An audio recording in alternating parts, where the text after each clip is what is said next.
A'udzubillahi minasyaitonirrajim. Bismillahirrahmanirrahim. Assalamualaikum warahmatullahi wabarakatuh.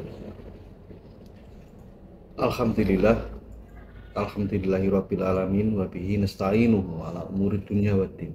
Asyhadu an la ilaha illallah wahdahu la syarikalah wa asyhadu anna Muhammadan abduhu wa rasuluh. Qala Allah ta'ala fil Qur'anil Karim. A'udzubillahi minasyaitonirrajim. Bismillahirrahmanirrahim. Ya ayyuhalladzina amanu kutiba alaikumus syiyamu kama kutiba alal ladzina min qablikum la'allakum tattaqun. Wa qala an-nabi man shoma ramadhana imanan wa ihtisaban ghufira lahu ma taqaddama min dhanbi.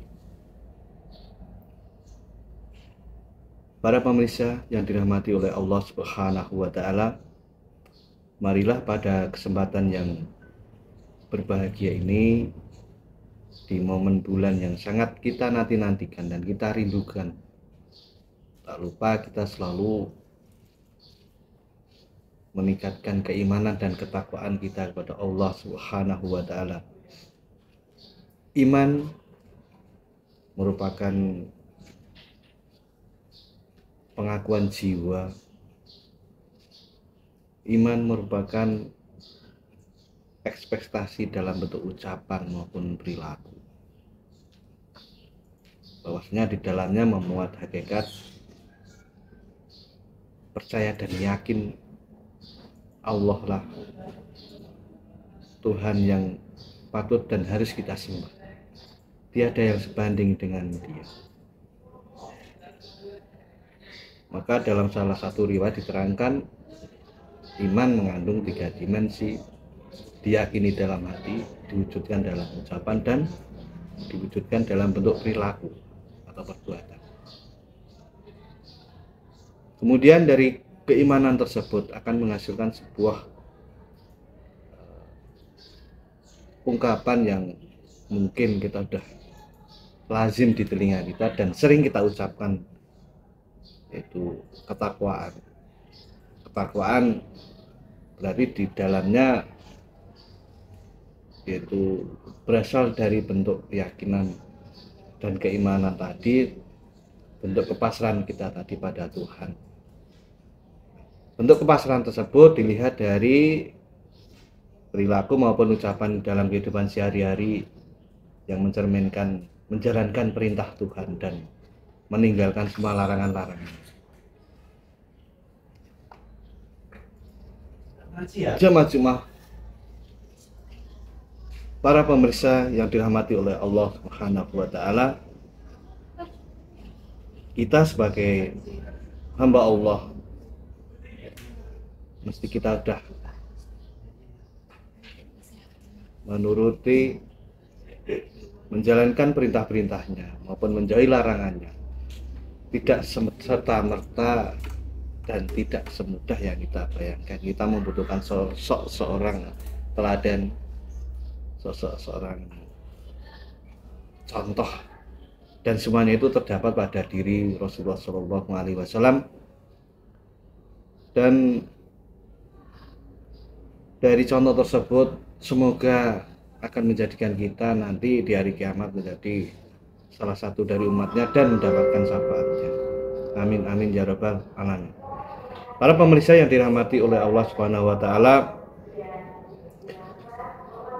tak lupa, mumpung kita masih diberi kenikmatan oleh Allah pada bulan ini pula, pada momen ini, marilah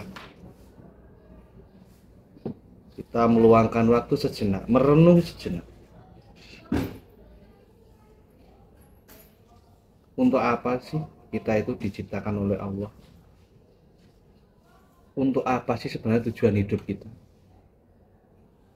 Dan juga untuk apa sebenarnya hidup kita ini? Pertanyaan-pertanyaan tersebut perlu kita renungi di sela-sela kesibukan kita masing-masing, dan itu sangat perlu sekali. Mungkin kalau kita mau melihat untuk apa kita diciptakan di muka bumi ini, dan jawabannya jelas di situ tercantum dalam salah satu firman-Nya. Wa ma khalaqtul jinna wal insa illa liya'budun, dan tidaklah kami ciptakan jin dan manusia kecuali hanya untuk menyembah kepada Allah Subhanahu wa taala. Itu tujuan, itu hidup kita sebenarnya, itu tidak ada yang lain. Apapun dalam sendi kehidupan kita, apapun dalam segala aktivitas kita,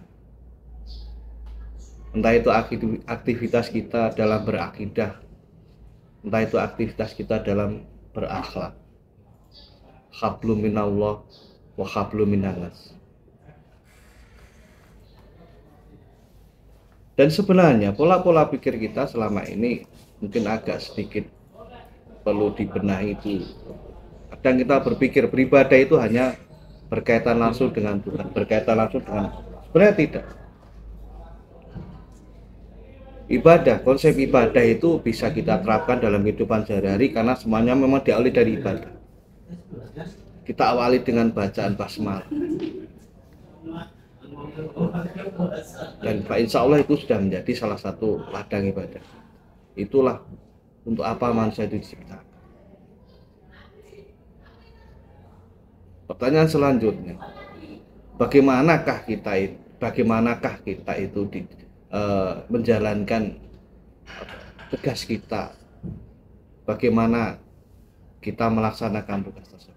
Maka dari itu diaturlah dalam satu aturan yang dinamakan, yang dirumuskan dalam kitab suci Al-Quran, kemudian dalam hadis Nabi Muhammad SAW. Pemirsa yang dirahmati oleh Allah Subhanahu wa taala, pertanyaan selanjutnya yang mungkin tadi saya sampaikan di awal, selain untuk apa kita diciptakan, sebenarnya bagaimana sih tujuan hidup kita? Sebenarnya ending atau akhir sebenarnya hidup kita itu untuk apa? Pertanyaan-pertanyaan itu mungkin jawaban ketika manusia mengalami kegelisahan, kegundahan, kegalauan, kebingungan, kacau, kalut, dan seterusnya. Ketika kita mengalami situasi tersebut, maka rumuskan tujuan hidup kita itu tuh apa, ending kita itu tuh apa.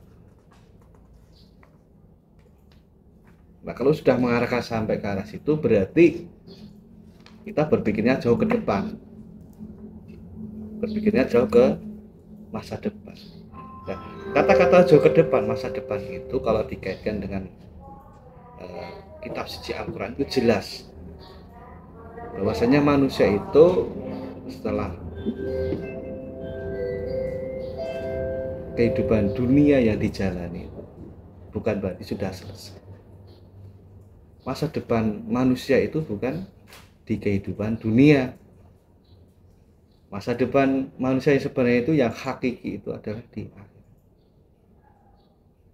akhirat yang pasti dan akhirat yang kekal dan abadi. Kalau manusia sudah mulai berpikir ke arah situ, maka itulah yang masuk dalam pembahasan apa yang disampaikan oleh sabda Rasulullah, manusia yang cerdas bukan manusia yang mempersiapkan kehidupan dunianya, bukan manusia yang mempersiapkan masa depannya hanya berorientasi harta, jabatan, pangkat. Bukan itu. Ini manusia yang cerdas menurut Rasulullah itu salah satunya diterangkan dalam salah satu sabdanya, al-qaisu man dana nafsahu wa amila lima ba'dal mauti wal ajizu man ataba nafsahu hawaha wa tamanna Allah. Artinya, orang cerdas adalah orang yang bermuhasabah dan beramal untuk kematian. Sedangkan orang yang lemah adalah orang yang mengikuti hawa nafsunya Kemudian berangan-angan terhadap Allah. Hadis riwayat Ahmad. Dalam hadis yang saya sampaikan di atas, itu jelas sekali bahwasanya baginda Rasulullah Shallallahu Alaihi Wasallam memberikan gambaran. Orang cerdas itu orang yang mempersiapkan kehidupan setelah kematiannya. Orang yang cerdas itu adalah orang yang takut dia belum siap dengan datangnya kematian. Bukan berarti dia takut mati, bukan. Tapi dia belum siap ketika maut itu datang. Belum siap maksudnya adalah belum siap menghadapi kehidupan setelah kematian. Orang yang cerdas adalah orang yang selalu berhati-hati karena maut selalu mengintai setiap saat. Berhati-hati dalam ucapannya, perilakunya, bahkan cara berpikirnya. Karena dia tahu kematian itu akan melanda pada setiap makhluknya. Pemirsa yang dirahmati oleh Allah Subhanahu wa Ta'ala, maka dari itu, dalam rangka menghadapi momen yang sangat bersejarah dalam hidup manusia, yaitu dengan datangnya kematian, perlunya kita mempersiapkan diri. Persiapan diri yang kita mulai dengan salah satu hal yang mungkin kita anggap itu adalah ringan, sederhana, tapi dampaknya itu sangat besar sekali. Dan sebagaimana sudah saya sampaikan dalam hadis Nabi tersebut, yaitu bermuhasabah, menghitung-hitung perilaku-perilaku kita, terutama perilaku keburukan. Karena tanpa kita sadari, dari sejak kita bangun tidur sampai kita memejamkan mata, berapa ribu kali, berapa ratus kali kita berbuat salah dan dosa. Berapa kali kita menyakiti orang lain. Berapa kali kita menyakiti diri kita sendiri. Berapa kali kita membangkang terhadap perintah Tuhan.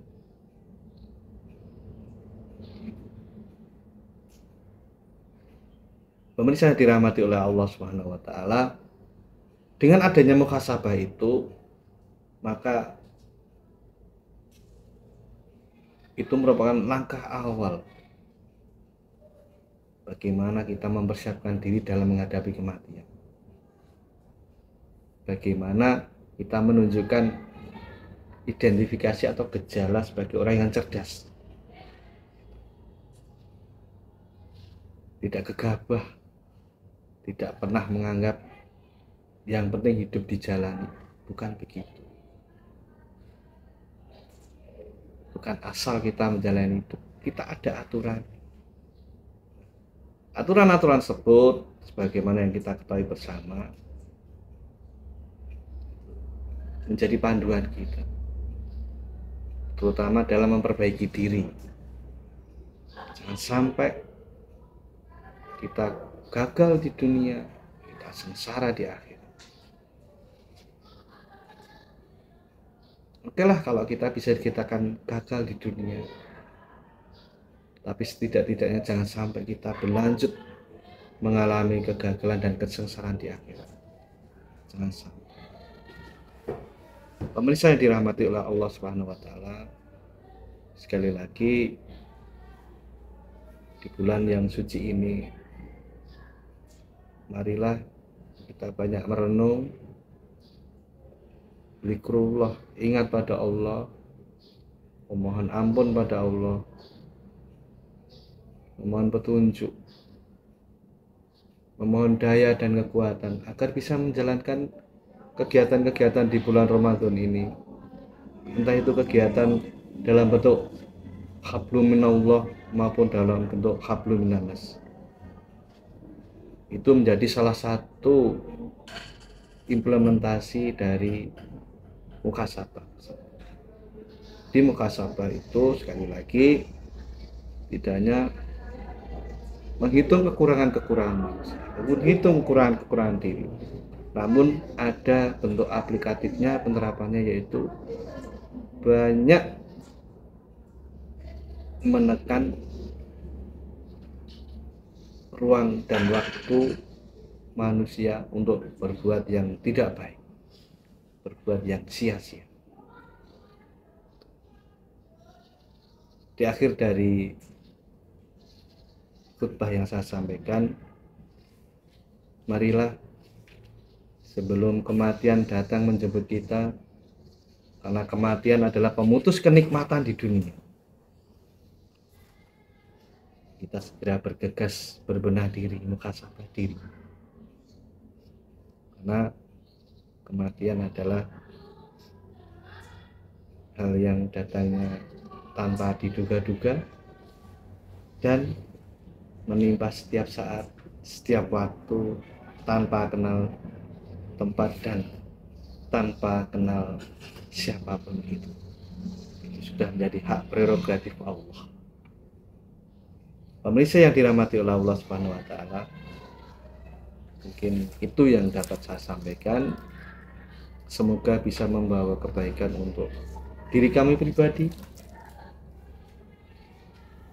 dan juga untuk para pemirsa semua. Bila banyak salah dari saya, mohon untuk dimaafkan. Terima kasih. Wassalamualaikum warahmatullahi wabarakatuh.